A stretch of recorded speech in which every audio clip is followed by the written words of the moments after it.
Nosaltres som l'Arnau Toll, la Núria Usler, restauradors, i jo, el Pau Torra, historiador de l'art. Nosaltres vam participar en la catalogació dels mobles del Palau Mercader en un equip de l'Associació de l'Estudi del Moble, dirigit per la Mònica Piera, també historiadora de l'art. En el cas del Saló dels Àustria, ens anava molt bé per entendre la diferència entre el moble d'estil i el moble d'època. Doncs estem en una torre del tercer quart del segle XIX, en una sala que recrea un ambient del segle XVIII.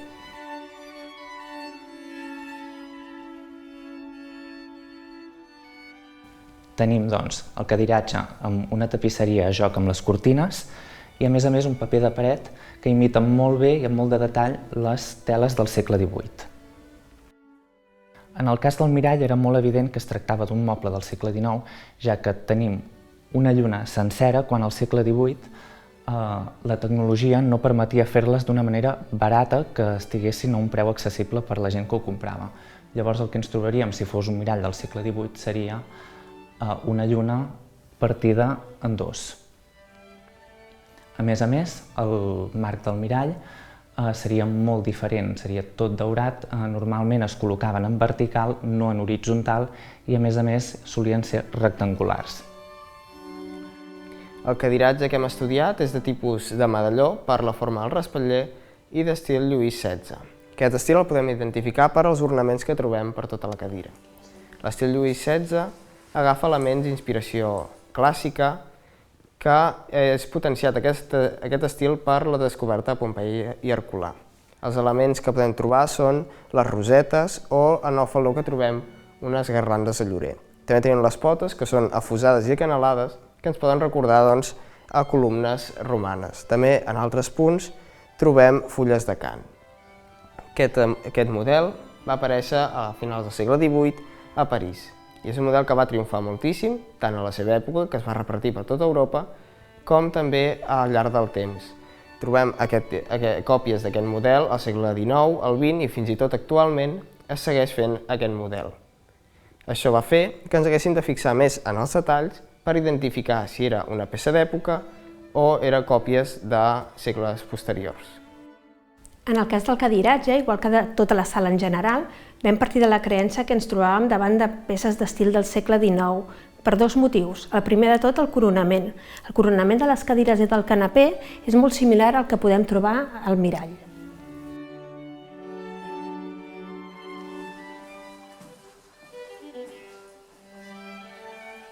El segon motiu és el sistema d'entapissat. L'entapissat amb molles es patenta el 1830, per tant és molt normal trobar-lo en cadires del segle XIX. A mesura que vam començar a estudiar les cadires, vam començar a veure petits elements que ens feien pensar que realment estàvem parlant de cadires del segle XVIII i no del XIX, com havíem imaginat. Un dels elements, el principal, van ser les proporcions.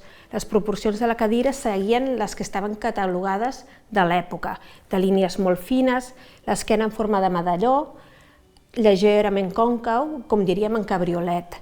Per altra banda, l'obertura de braços i l'amplada del seient ens permet seure còmodament a la manera del segle XVIII. Venim d'un rococó, una vida desenfadada, frívola, i això continua durant el neoclassicisme. Per tant, aquestes cadires continuaven amb aquest estil.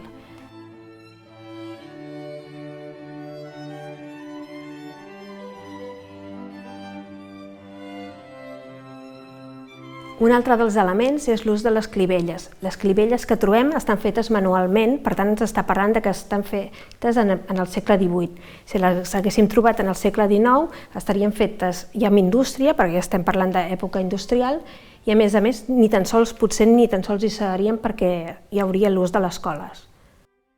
Observant l'entapissat vam veure que aquest podria haver estat canviat per posar-lo en coordinació amb la resta de la sala, com les cortines, i a més es podria haver aprofitat aquest moment per utilitzar el sistema de molles que feia que els seients fossin més confortables.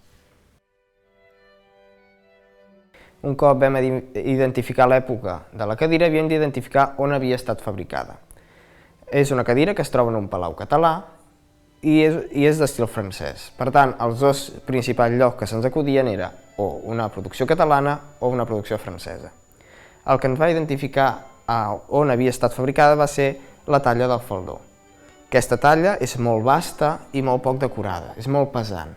que era la manera catalana de treballar en el segle XVIII. En canvi, si hagués estat una producció francesa, hauria estat molt més detallada i intentar ser molt lleugera.